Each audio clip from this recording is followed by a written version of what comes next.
नए मिशन पर लगे जयशंकर और डोभाल, पाकिस्तान एक मुल्क नहीं जिला जैसा हो जाएगा, आखिरी दांव अभी बाकी है।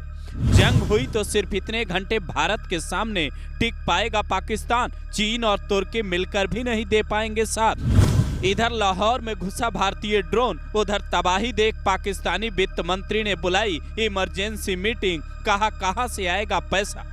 हर हिंदुस्तानी के मन में इस वक्त 3 सवाल हैं। पहला, जंग हुई तो किस किस शहर तक आंच आएगी। दूसरा, पाकिस्तान कितने दिनों तक भारत के सामने टिकेगा। और तीसरा, अब आगे क्या होने वाला है। तो तीनों सवालों का जवाब एक एक कर समझिए, फिर बताते हैं एस जयशंकर और अजीत डोभाल की जोड़ी अब किस नए मिशन पर लगी है, जिसके बाद पाकिस्तान की हालत एक मुल्क की नहीं बल्कि एक जिले की तरह हो सकती है। पाकिस्तान ने 15 सैन्य ठिकानों को बीती रात निशाना बनाने की कोशिश की, जिसे भारत के एयर डिफेंस सिस्टम ने नाकाम कर दिया। अगर आप बॉर्डर इलाके में नहीं रहते हैं, आपके यहाँ सैन्य अड्डे नहीं है, आपका क्षेत्र ए ग्रेड में नहीं है, जो लिस्ट बीते दिनों आई, तो ज्यादा चिंता करने की जरूरत नहीं है। हालांकि सेना अपनी ड्यूटी में मुस्तैद है और आप पूरी तरह से महफूज हैं। फिलहाल के हालात ये कहते हैं कि पाकिस्तान भारत के सामने 96 घंटे से ज्यादा जंग में नहीं टिक पाएगा,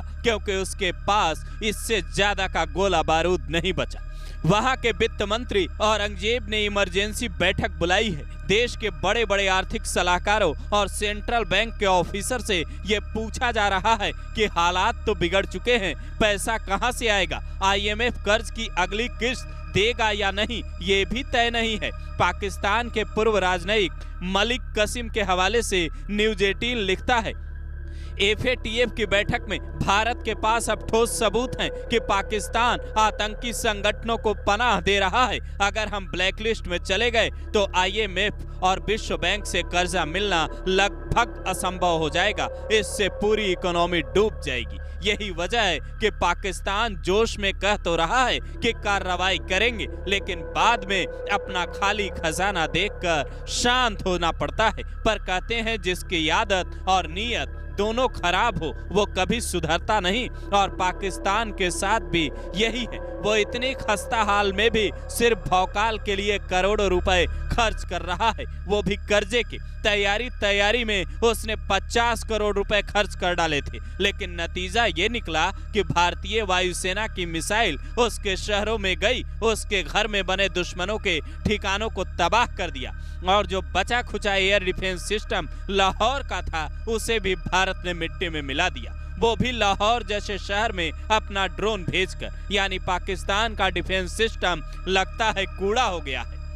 तभी तो शहबाज शरीफ की पार्टी के ही सांसद ताहिर इकबाल सदन में खड़े होकर रोते हैं और कहते हैं अल्लाह हमारी हिफाजत करे। इससे पहले एक पाकिस्तानी नेता ने यह तक कहा था कि मोदी मेरे खाला यानी मौसी के लड़के नहीं है जो मेरे कहने पर मान जाएंगे। अगर भारत ने कुछ किया तो मैं तो लंदन भाग जाऊंगा। आज आधे से ज्यादा पाकिस्तान की जनता शहबाज शरीफ को ये कह रही है कि भारत से पंगा मत लो, लेकिन असीम मुनीर जैसा आर्मी चीफ लगता है मिनी पाकिस्तान बनवाकर ही मानेगा।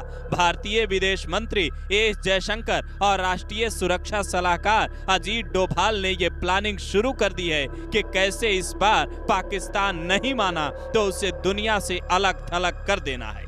बलूचिस्तान में मुनीर की सेना के 12 जवानों का क्या हाल BLA ने किया, वो खबर भी आपने देखी होगी। और भारत ने भी ये कह दिया है कि अभी ऑपरेशन जारी रहेगा, जब तक पाकिस्तान नहीं सुधरेगा भारत उसे ताबड़तोड़ जवाब देता रहेगा। जयशंकर और डोभाल अपने विदेशी समकक्षों से लगातार बात कर रहे हैं। अमेरिका से लेकर फ्रांस तक फोन पर बात हो रही है, यानी संदेश साफ है। अगर पाकिस्तान नहीं माना तो वो एक मुल्क के रूप में तो इस बार नहीं बचता। उसके वहां की जनता इसीलिए शायद शहबाज के खिलाफ है। और ऐसे में नतीजा क्या होता है साल 1971 में पाकिस्तान एक बार देख भी चुका है।